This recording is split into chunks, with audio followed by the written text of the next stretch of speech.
Hello everyone, welcome back to VRR tutorials. నేను కృష్ణారెడ్డి. ఈ వీడియోలో మన స్పోకెన్ హిందీ బుక్ నుండి పేజ్ నెంబర్ 22 22వ పేజీలో ఉన్న సర్వనామాలు అలాగే వర్తమానకాలిక సహాయక్రియల గురించి నేర్చుకోబోతున్నాం. ఇంతకు ముందు సెషన్లో మనం 21st పేజీలో అలాగే 22nd పేజీలో ఉన్న అంటే లాంగ్వేజ్ ఎలా ఉంటుంది, జనరల్గా లాంగ్వేజ్ని ఎన్ని విధాలుగా మనం డివైడ్ చేయొచ్చు. ఓకే, అదేవిధంగా స్థితి అంటే ఏంటి, ఆ స్థితి ఎన్ని కాలాల్లో ఉంటుంది, ఇవన్నీ కూడా మనం చూసాం కదా. ఈరోజు వర్తమానకాలిక సహాయక్రియలు అంటే ప్రస్తుతం మనం ఎక్కడున్నాము ఎలా ఉన్నాము చెప్పడానికి వర్తమానకాలిక సహాయక్రియలు అనేవి చాలా చాలా ఇంపార్టెంట్ అనమాట. వీటి గురించి మనం డిస్కస్ చేయబోతున్నాం. వీటినే మనం ఇంగ్లీష్లో ఏమంటాం, యామ్, ఈజ్, ఆర్ అంటాం కదా. ఓకే, సో ప్రజెంట్ మన గురించి మనం చెప్పేటప్పుడు మరి వీటిని హిందీలో కూడా తెలుసుకోవాల్సిన అవసరం చాలా చాలా ఉంది. ఓకే, ఇవి బేసిక్స్ అనమాట. ఇవి బాగా మీకు అర్థమైతేనే ఇంకా ముందు లెసన్స్ మీకు చాలా బాగా అర్థమవుతాయి. కాబట్టి చాలా కేర్ఫుల్గా వినండి, ప్రతి పాయింట్ని కూడా నోట్ చేసుకోండి. అలాగే బుక్ దగ్గర పెట్టుకుని పేజ్ నెంబర్ 22లో ఉన్న ఈ కాన్సెప్ట్ ఓపెన్ చేసుకొని రిఫర్ చేస్తూ ఈ క్లాస్ వినండి, మీకు చాలా బాగా అర్థమవుతుంది. ఓకేనా, నెంబర్ ఆఫ్ టైమ్స్ మీరు రివిజన్ చేసుకోవాలి. ఓకే, సో ఇవన్నీ బైహార్ట్ చేయాల్సిన అవసరం లేదు, ఎందుకంటే మనకి నెక్స్ట్ క్లాసెస్ అన్నిటిలోనూ కూడా, లేదా మీరు హిందీ మాట్లాడుతున్నంత వరకు ఇవి ప్రతిరోజు రిపీటెడ్గా వస్తూనే ఉంటాయి అన్నమాట. ప్రతిసారి రిపీటెడ్గా వస్తూనే ఉంటాయి. కాబట్టి వీటిని ఏం ప్రత్యేకంగా బైహార్ట్ చేయాల్సిన అవసరం లేదు. ఓకే, ఇలాంటి కాన్సెప్ట్స్ కంప్లీట్గా ఉన్న ఈ బుక్ అయితే 80% మిస్ అవ్వద్దు. తెలుగు వాళ్ళకి హిందీ మాట్లాడడం నేర్చుకోవడానికి it is the best book. So ఇలాంటి బుక్ మీరు 80% మిస్ అవ్వద్దు. పైన నెంబర్స్ కనిపిస్తున్నాయి, ఈ నెంబర్స్కి ఫోన్ చేసి మీరు ఆర్డర్ ఇవ్వచ్చు, లేదా వాట్సాప్ ద్వారా కూడా మమ్మల్ని కాంటాక్ట్ చేయొచ్చు. స్టార్ట్ చేద్దాం మరి. సో చూడండి, ఆల్రెడీ కొంతవరకు అంటే 22nd పేజ్లో కొంతవరకు ఈ తెలుగు డిస్క్రిప్షన్ ఏదైతే ఉందో ఇది నేను ఆల్రెడీ లాస్ట్ సెషన్లో కవర్ చేశాను. సో దట్ ఇక్కడ చూసినట్టయితే మనకి సర్వనామ్ అలాగే వర్తమానకాలిక సహాయక్ క్రియాయే, సర్వనామ్ అలాగే వర్తమానకాలిక సహాయక్ క్రియాయే, ఈ రెండింటి గురించి మనం నేర్చుకోబోతున్నాం. ఓకే, ఈ మన మొదటి పాఠంలో మనం లేదా మన ప్రక్కవారి ప్రస్తుత స్థితి గురించి ఎలా చెప్పాలో తెలుసుకుందాం. ఓకే, మనది లేదా మన ప్రక్కవారిది, వేరే వాళ్ళది ప్రస్తుత స్థితి గురించి చెప్పుకోబోతున్నాం అన్నమాట. ఓకే, ఉదాహరణకు పేరు, వృత్తి, స్థితి, గుణం, స్థానం ఇలాంటివన్నీ చెప్పడం ఎలాగో నేర్చుకుందాం. ఓకే, అంటే ఇప్పుడు నా పేరు నేను చెప్పాలి, ఎలా చెప్పాలి, నా వృత్తి చెప్పాలి.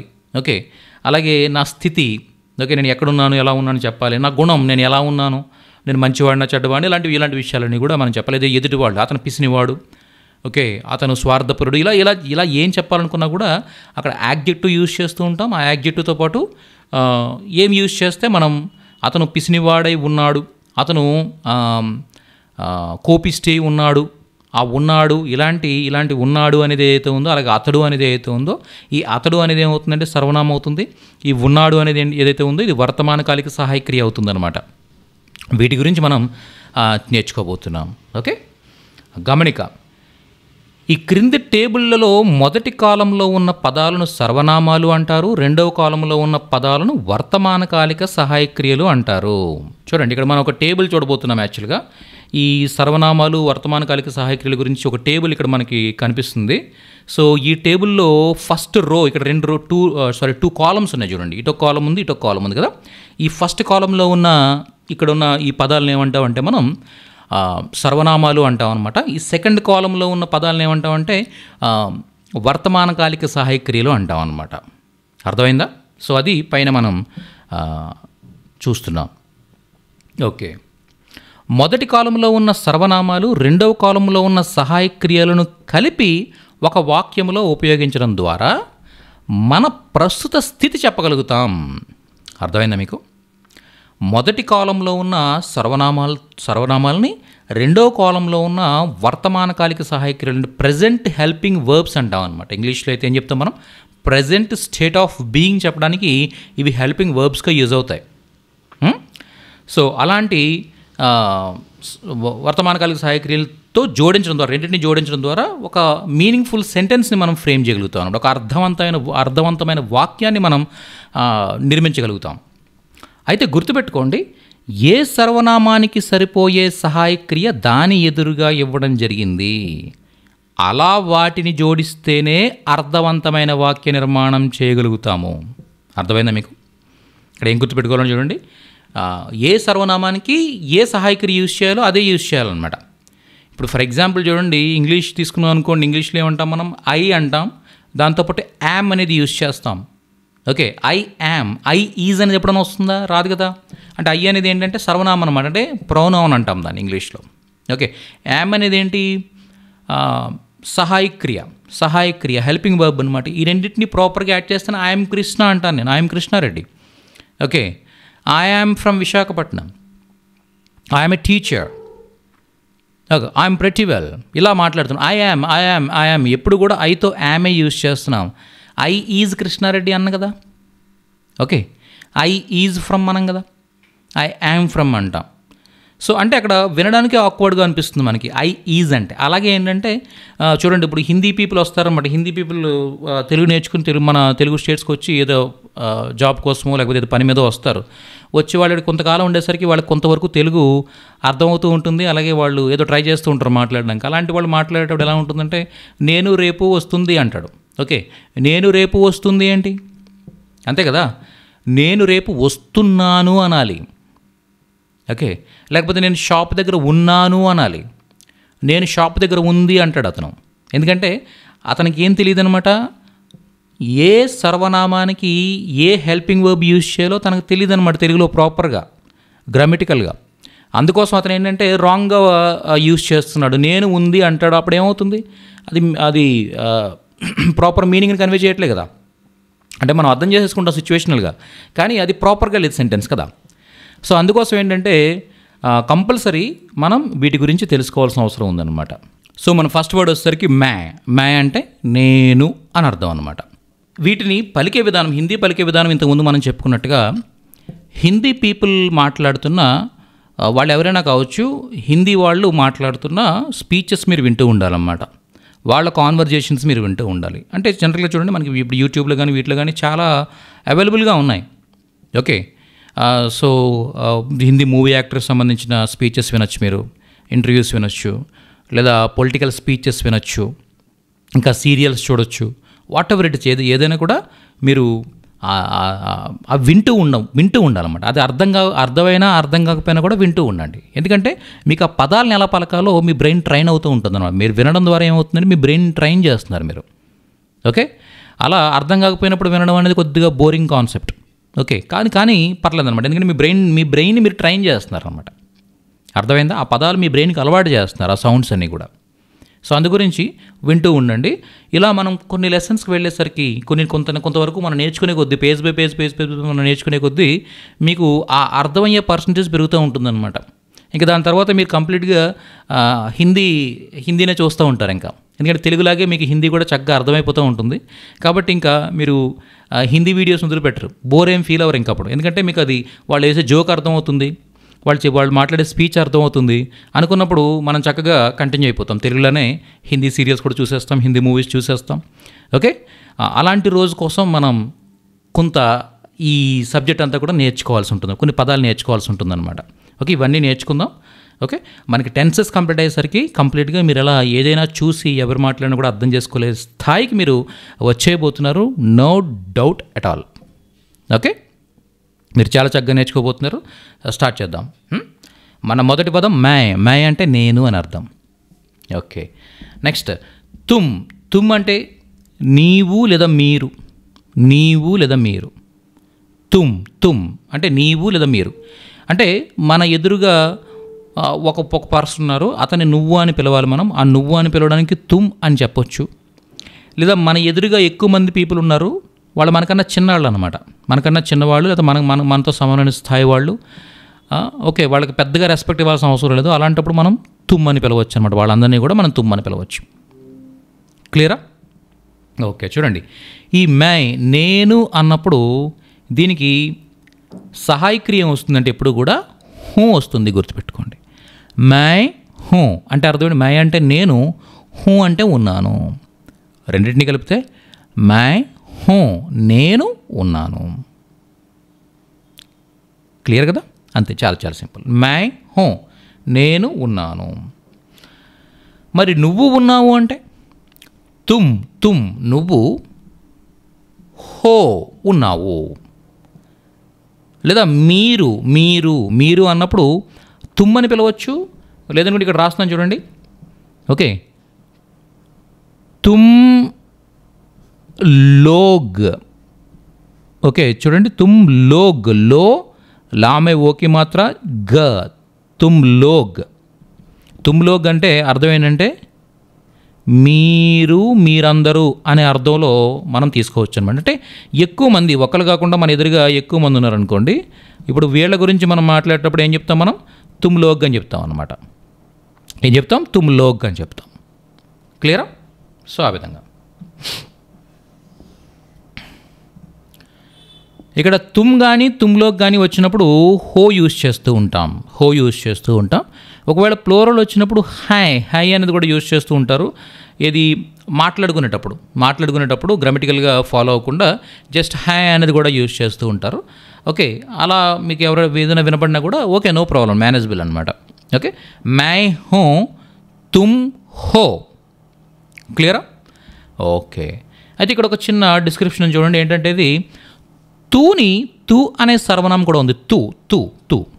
ఓకే, తూని ఎటువంటి మర్యాద ఇవ్వనవసరం లేని చనువు కలిగిన వారికి మాత్రమే ఉపయోగించాలి, గుర్తుపెట్టుకోండి. తూ అనేది కూడా మనకు వినిపిస్తూ ఉంటుంది. అంటే నువ్వు అని చెప్పేటప్పుడు తూ అంటూ ఉంటారన్నమాట. ఈ తూని మనం నువ్వు, నువ్వు అనే అర్థం, తూ కూడా నువ్వు అనే అర్థం, తుమ్ముకు కూడా నువ్వు అనే అర్థం వస్తుంది. కాకపోతే ఈ తూని ఎటువంటి మర్యాద ఇవ్వనవసరం లేని ఒక పర్సన్తో మనం మాట్లాడుతున్నప్పుడు, నువ్వు అని మాట్లాడుతున్నప్పుడు మనం తూను ఉపయోగించవచ్చు. ఉదాహరణ ఎవరి కోసం అంటే చూడండి, చిన్నపిల్లల్ని కానీ, నౌకర్లను కానీ, ప్రాణ స్నేహితుల్ని కానీ, తల్లిని కానీ. ఓకే, ఎందుకంటే ప్రాణ స్నేహితుల దగ్గర మనకు చనువు ఉంటుంది, తల్లి దగ్గర చనువు ఉంటుంది మనకి. అర్థమైందా? అక్క, ఇలా అన్నయ్య, ఓకే తమ్ముడు, ఇలాంటి వాళ్ళు ఎవరైతే ఉన్నారో మన బాగా దగ్గర రిలేషన్స్, మనం బాగా చనువుగా నువ్వు అని పిలవగలిగే వాళ్ళు, వాళ్ళ మర్యాద ఎక్స్పెక్ట్ చేయరు, మన దగ్గర నుంచి ప్రేమ ఎక్స్పెక్ట్ చేస్తారు తప్ప మర్యాద ఎక్స్పెక్ట్ చేయరనమాట. అలాంటి వాళ్ళతో మనం తూ అని యూజ్ చేయొచ్చు. ఓకే, మన ఇండియన్ ట్రెడిషన్ ఏంటి అంటే తండ్రికి మనం రెస్పెక్ట్ ఇస్తాం కాబట్టి తండ్రి దగ్గర మనకు చనువు ఉన్నా కూడా తండ్రిని తూ అని పిలవడం అంత మర్యాదగా ఉండదు అనమాట. ఎందుకంటే తండ్రి రెస్పెక్ట్ ఎక్స్పెక్ట్ చేస్తాడు మన దగ్గర నుంచి. ఓకే, కొంతవరకు ప్రేమ, తండ్రికి కూడా ప్రేమ ఉన్నా కూడా తండ్రి కొంతవరకు ఒక రెస్పెక్ట్ ఎక్స్పెక్ట్ చేస్తాడు పిల్లల దగ్గర నుంచి. ఎందుకంటే ఆయన వాళ్ళ ఫాదర్కి ఇచ్చాడు కాబట్టి ఆయన ఎవరొకరి దగ్గర తీసుకోవాలి కదా మరి. ఓకే, అది పిల్లల దగ్గర నుంచి తీసుకుంటాడు అనమాట. అర్థమైందా? సో తల్లి అలా కాదు. తల్లి ఏం చేస్తుందంటే ఆవిడకి మర్యాద అవసరం లేదు. తల్లిగారు, అమ్మగారు అంటే బాగోదు. ఇలా అమ్మగారు భోజనం పెట్టండి అంటే అది ఎవరు బయట వాళ్ళు అడిగినట్టు ఉంటుంది అనమాట. అంతే తప్పిస్తే మన ఒక ఎఫెక్షన్ ఏం ఉండదన్నమాట. నాన్నగారు ఇది పుస్తకం కొనండి అంటే బాగుంటుంది తప్పిస్తే అమ్మగారు భోజనం పెట్టండి అంటే అది ఏదో భిక్షగాళ్ళ ఉంటుందన్నమాట. ఓకే, కాబట్టి తల్లి దగ్గర ఎప్పుడు కూడా రెస్పెక్ట్ అవసరం ఉండదు. తూ అని చెప్పొచ్చు మా అమ్మని. ఓకే, ఆవిడ కూడా తుమ్మని ఉపయోగిద్దాం, తప్పే ఉంది, అంతే కదా. ఎంత చనువు ఉన్నా కూడా మనం మన అక్క చెల్లెళ్ళు, అన్నదమ్ములు, తల్లి, వీళ్ళ దగ్గర కూడా ప్రాణ స్నేహితులు, వీళ్ళ దగ్గర తుమ్మని యూజ్ చేయడం మనకి అలవాటు చేసుకున్నాం అనుకోండి. ఇంకా అందరి దగ్గర తుమ్మని యూజ్ చేస్తాం. ఇంకా ఈ తూ అనేది అవసరం ఉండదన్నమాట. అర్థమైందా? తూని పూర్తిగా ఉపయోగించకుండా తుమ్ముని ఉపయోగించడం మంచిది. ఎందుకంటే మర్యాద లేకుండా మాట్లాడే కంటే, అంటే చనువు ఉన్న వాళ్ళ దగ్గర ఓకే, నో ప్రాబ్లం అనుకోండి. ఓకే, నార్మల్గా మర్యాద లేకుండా మాట్లాడే కంటే కూడా మర్యాద ఇచ్చి మాట్లాడడం సంస్కారం కదా. కాబట్టి తూ కంటే కూడా తుమ్ కొద్దిగా బాగుంటుందన్నమాట. ఓకే, ఈ క్రింది టేబుల్లో ఉన్న సర్వనామాలు ఏకవచనాలు ఉన్నాయి అంటే ఒక్కరి కోసం చెప్పేవన్నమాట. చూడండి, ఇక్కడ తూ అంటే నువ్వు అని చెప్పుకున్నాం, పైన చెప్పుకున్నాం. తూ అంటే నువ్వు అని, అది ఎవరి కోసం యూజ్ చేస్తున్నాం మనం? మనకంటే చిన్నవాళ్ళు, మనతో స్థాయిలో తక్కువ వాళ్ళు, అలాగే బాగా చనువు ఉన్నవాళ్ళు. ఓకే, తూని. ఓకే, తూతో ఏమొస్తుందంటే చూడండి, హై వస్తుందన్నమాట. హై. తూ నౌకర్ హై అంటే నువ్వు నౌకరివి. ఓకే, సో ఇలా చెప్పొచ్చు అనమాట. తూ మేరా దోస్త్ హై, నువ్వు మేరా దోస్త్ హై అంటే నువ్వు నా స్నేహితుడివి. ఇలా మనం చనువు ఉన్న వాళ్ళ కోసం తూ అనేది యూజ్ చేయొచ్చు అనమాట. తో పాటు ఏమొస్తుంది, హై వస్తుంది. హై అంటే అర్థం ఏంటంటే ఉన్నాడు అనే అర్థం వస్తుంది, ఉన్నది అనే అర్థం వస్తుంది, ఉన్నావు అనే అర్థం వస్తుంది. ఈ తెలుగు అర్థాలు కంపల్సరీ గుర్తుపెట్టుకోవాలన్నమాట. అంటే మనం తెలుగులో ఒక సెంటెన్స్ అనుకున్నప్పుడు దాన్ని ట్రాన్స్లేట్ చేయాలనుకున్నప్పుడు అక్కడ ప్రాపర్గా ఏ హెల్పింగ్ వర్బ్ మ్యాచ్ అవుతుంది అనేది మనకు తెలియకపోతే మిస్ మ్యాచ్ చేసే అవకాశం ఉంటుంది, అక్కడ మీనింగ్ లేకుండా పోవచ్చు. అందు గురించి చూద్దాం ఒకసారి. హూ అంటే అర్థం ఏంటి? హూ అంటే ఉన్నాను అని, హో అంటే ఉన్నావు లేదా ఉన్నారు అని. ఓకేనా? అలాగే హై అంటే అర్థం ఏంటంటే ఉన్నాడు, ఉన్నది, ఉన్నావు అని. ఓకే, ఇప్పుడు తూతో హై మ్యాచ్ అవుతుంది, ఎందుకంటే నువ్వు ఉన్నావు అని చెప్పడానికి. ఓకే, కానీ ఎప్పుడు కూడా తూతో హో యూజ్ చేయమన్నమాట. తూతో హో అనేది యూజ్ చేయము. ఇక్కడ ఉన్నావు అనే అర్థం హోకి వస్తున్నా కూడా హోని తూతో యూజ్ చేయం, తుమ్తోనే యూజ్ చేయాలి, గుర్తుపెట్టుకోండి. ఇక్కడ నేను అందు గురించి ఈ టేబుల్లో క్లియర్గా ఒక రోలో ఈ తుమ్కి మ్యాచ్ అయ్యే హెల్పింగ్ వెర్బ్ని అదే రోలో ఇచ్చాను, ఈ మైకి మ్యాచ్ అయ్యే హెల్పింగ్ వెర్బ్ని అదే రోలో ఇచ్చాను. మీ అందరికీ అర్థమైంది అనుకుంటాను నేను. అలాగే తర్వాత చూడండి, వహ్, దీన్నే వెహ్ అని కూడా పలుకుతూ ఉంటారు. వహ్ని వెహ్ అని కూడా పలుకుతూ ఉంటారు. ఈ వెహ్ ఎందుకు యూజ్ అవుతుందంటే చూడండి, అతడు, ఆమె, అది లేదా ఆ అని చెప్పేటప్పుడు. అంటే మన దూరంగా ఒక వ్యక్తి ఉన్నాడు, పురుషుడు, అతడు అని చెప్పాలనుకున్నప్పుడు వెహ్ అంటాం. మన దూరంగా ఒక లేడీ ఉంది, స్త్రీ, ఆవిడ గురించి చెప్పాలనుకున్నా కూడా వెహ్, ఆవిడ, ఆమె అంటాం. మన దూరంగా ఒక జంతువో లేదా ఒక పక్షో లేదా ఒక వస్తువో ఉంది, దాన్ని అది అని చెప్పాలనుకున్నా కూడా వెహ్ అని చెప్తాం. ఓకే, లేదా ఏదైనా సంథింగ్ ఓకే, ఆ మనిషి, ఓకే, ఆ స్త్రీ, ఆ కోతి, ఇలా ఏదైనా మనం చెప్పాలనుకున్నప్పుడు అక్కడ మనం ఏం యూజ్ చేస్తామంటే వెహే యూజ్ చేస్తాం అనమాట, వెహే. అయితే హిందీ మాట్లాడే ప్రదేశాల్లో, అంటే ఉత్తర భారతదేశంలో, అలాగే అరబ్ కంట్రీస్లో, లేదా వేరే వేరే కంట్రీస్లో జాబ్స్, బిజినెసెస్ చేస్తున్న మన తెలుగు వాళ్ళు చాలామంది మన క్లాసెస్లో జాయిన్ అవుతుంటారు, ఆన్లైన్ క్లాసెస్లో జాయిన్ అవుతూ ఉంటారు. ఓకే, అక్కడ వాళ్ళకి హిందీ మాట్లాడడం ఇబ్బంది అయ్యి, సో అలాంటి వాళ్ళు అడుగుతూ ఉంటారు అనమాట, సార్ ఇక్కడ వీళ్ళు ఓ అని ప్రొనౌన్స్ చేస్తున్నారు సార్, ఓ ఆద్మీ అంటున్నారు, ఓ ఔరత్ అంటున్నారు, ఓ వాలా అంటున్నారు, ఈ ఓ అంటే ఏంటి అని అడుగుతూ ఉంటారు. ఈ వెహ్, ఓ రెండు ఒకటే అన్నమాట. ఓకేనా? అయితే జనరల్గా ఎక్కువగా ఉర్దూ ప్రభావం హిందీ పైన ఎక్కువ ఉంటుంది. ఉర్దూలో ఎక్కువగా ఓ అని యూజ్ చేస్తూ ఉంటారు. అలాగే అది చాలా ఈజీగా ఉంది ప్రొనౌన్స్ చేయడానికి, వెహ్ కంటే కూడా ఓ చాలా ఈజీగా ఉంది కదా. కాబట్టి మన హిందీ పీపుల్ కూడా ఆ ఓని అడాప్ట్ చేసుకుని కంప్లీట్గా ఓ అని మాట్లాడేస్తూ ఉంటారనమాట. అర్థమైందా? ఇక్కడ ఎందుకంటే చూడండి, హిందీ పీపుల్ జనరల్గా ఈ హాని ప్రొనౌన్స్ చేయడం కొద్దిగా ఇబ్బంది అవుతుంది వాళ్ళకి. హా ఈ హా అనేది ప్రొనౌన్స్ చేయడం కొద్దిగా వాళ్ళకి ఇబ్బంది అవుతుంది. అంటే బాగా చాలా క్లియర్గా మాట్లాడేవాళ్ళు, ఎడ్యుకేటెడ్ పీపుల్ తప్పిస్తే నార్మల్గా ఈ హాని నార్మల్ పీపుల్ ప్రొనౌన్స్ చేయరనమాట. ఓకే, దాన్ని ఈజీగా ఉండడం కోసం ఓ అని, ఏ అని, ఓకే, నహి అని ఉందనుకోండి, నహీలో హీ ఉంది కదా, వాళ్ళు ఏమంటారు, నై అంటారు, నై. ఓకే, సో ఇలా హాని పలకరన్నమాట వాళ్ళు. సో అందుకోసమే ఈ వెహ్ అనేది కాస్త ఏమైందంటే ఓగా ప్రొనౌన్స్ చేస్తారు వాళ్ళు. చూడండి, ఓగా ప్రొనౌన్స్ చేస్తారు. ఓ మీకు అర్థమైంది అనుకుంటాను నేను. ఓకే, ఓ లడక అంటారు, అంటే ఆ అబ్బాయి. వెహ్ లడక, ఓ లడక రెండు ఒకటే.